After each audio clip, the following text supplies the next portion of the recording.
Make sure you're ready for the action. Sign up for First Bet, a new betting and handicapping product from ExpressBet. Use the promo code Vegas500. Get a $10 free bet as soon as you sign up. Plus, receive up to a $500 bonus for wagering in your first 30 days. Visit first.com/bet for more information. 1st.com/BET. Again, that's first.com/bet. Promo code Vegas500. Only 26 minutes left. Actually, technically 22 in a few seconds. I'm actually kind of happy considering that I'm not showing it, but it's really freaking hot in here, and I don't know what's happening. Maybe I'm just getting fluffier in my, it's just getting a little bit hotter. But regardless, I thought the shirt fit a little loose today. All right, Major League Baseball. Let's talk a little bit about this. The AL Central, I think a very intriguing division. I think I've said this about every division. I'm trying to sell you on to keep watching, right? But Minnesota Twins, odds-on favorite, $1.40. Right behind them, Cleveland Indians, plus 260. Keep in mind there was some movement here. Twins were about $1.50 favorite a couple of weeks ago. Indians were about plus 275. And the White Sox were 4-1, but now we're sitting at 160, plus 260, and plus 450 for the top three teams in this division. So, initial thought when I went into this was, the question I asked myself, am I confident in laying a price on Minnesota when they're a team that relies on a lineup? Remember, we've talked about this. They could, offensively, be behind due to the format of the season, and they lose quite a bit from what they did last year. So let's look at the Minnesota Twins, and we'll start there, right? If you remember last year, set a single-season record as a team for home runs in a year, 307.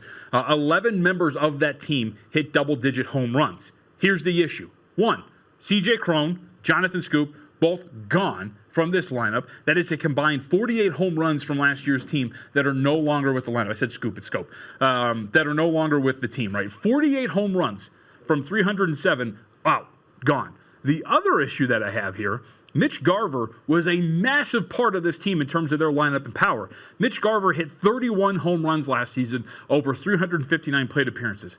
He's still with the team. So the question is, well, what's the issue, John? The issue is that in the 2 years prior, Mitch Garver had 7 home runs over 387 plate appearances. So are we expecting Garver to continue this pace? He went from 7 in an almost identical sample size of plate appearances to 31 in 1 year. So I'm not sure if that's something sustainable. So I have 48 home runs missing. I have a guy who I think his numbers are a little bit unsustainable.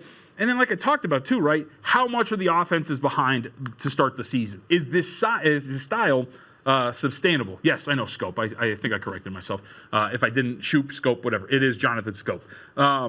But is this style that the Minnesota Twins, that they played, is that going to be sustainable from a lineup perspective? Because it was such a big part of what they did. And yes, they have some really solid arms. I do think some of their arms are a little bit due either for regression or just not as solid, right? I mean, Jose Barrios, for example, is a fantastic breaking ball pitcher, but his numbers have increased little by little each of the last few years. And is that something that is going to continue to happen, or is he going to continue to be and evolve into a rock-solid ace for the Minnesota Twins? Well, let's go to the Cleveland Indians, too, because to me, and we did this when we talked about the NL East, and it's something I'm going to try to do with each and every one of these teams when I'm looking at this from the perspective of, right, we talked about Orlando, the bubble, and betting underdogs. And unders per chance, and we saw the effect on the totals, right? But it's the same thing with me, is if I'm picking a team from a futures perspective over a short sample size of 60 games to win a division, I want pitching.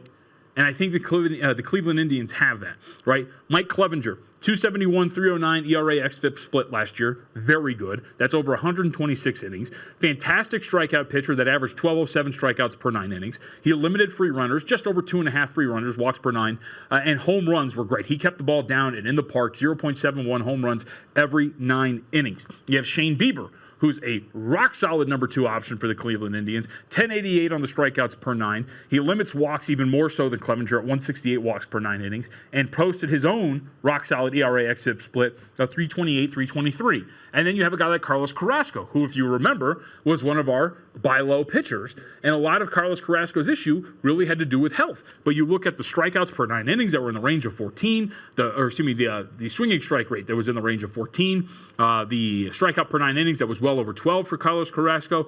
The strikeout numbers for Carrasco are awesome. Now, he's got to cut down on the home runs, which were an issue for him, and the hard contact was up as well. But that's why we're buying low on a guy like Carlos Carrasco. So at the top of this, I have 3 fantastic pitchers, in my opinion. the bullpen needs to improve a little bit from last season, right? They were 376, third in ERA, but they were dead last in terms of strikeouts. In a league like baseball is now, you need strikeouts, especially out of your bullpen. Brad Hand was solid, but showed some cracks. But overall, 34, 39 save opportunities for Cleveland last year. So to me, the edge goes to Cleveland because of the pitching. And I'd rather play Cleveland in the range of plus 260, which is, by the way, we saw the price go from 275 to 260. So there has been some move on that. And then you get to, which seems to be, I would say, the flavor of the month, which is the Chicago White Sox, who are clearly better, right? But at plus 450, I'm not sure if I have enough confidence in them to win this division, right? You use the offseason to sign a lot of pieces to push you into contention and maybe a wild card spot. But Yasmani Grandal, Edwin Encarnacion added to the offense in the lineup, right? Dallas Keuchel comes onto their staff. Tim Anderson last year, American League best, 335 batting average. Yohan Moncada, 315, 367, and a 548 slash line. Lucas Giolito, 341 on the ERA, 366 on the xFIP. His strikeouts, 228. All of these guys were breakout sensations last season. You have top prospects like Eloy Jimenez, right? Luis Robert is expected to contribute in big ways this year. However, if you look at this overall, right? By the way, I think it's Kopech is expected to come back. I can't remember how to pronounce his last name. I should have looked that up. I'm not that much of a professional. But he's expected maybe to come back near the end of the year, again, recovering from Tommy John surgery. But then you look at like some of the specifics of the numbers, right? Like Yohan Moncada, he was awesome. We gave you the slash line.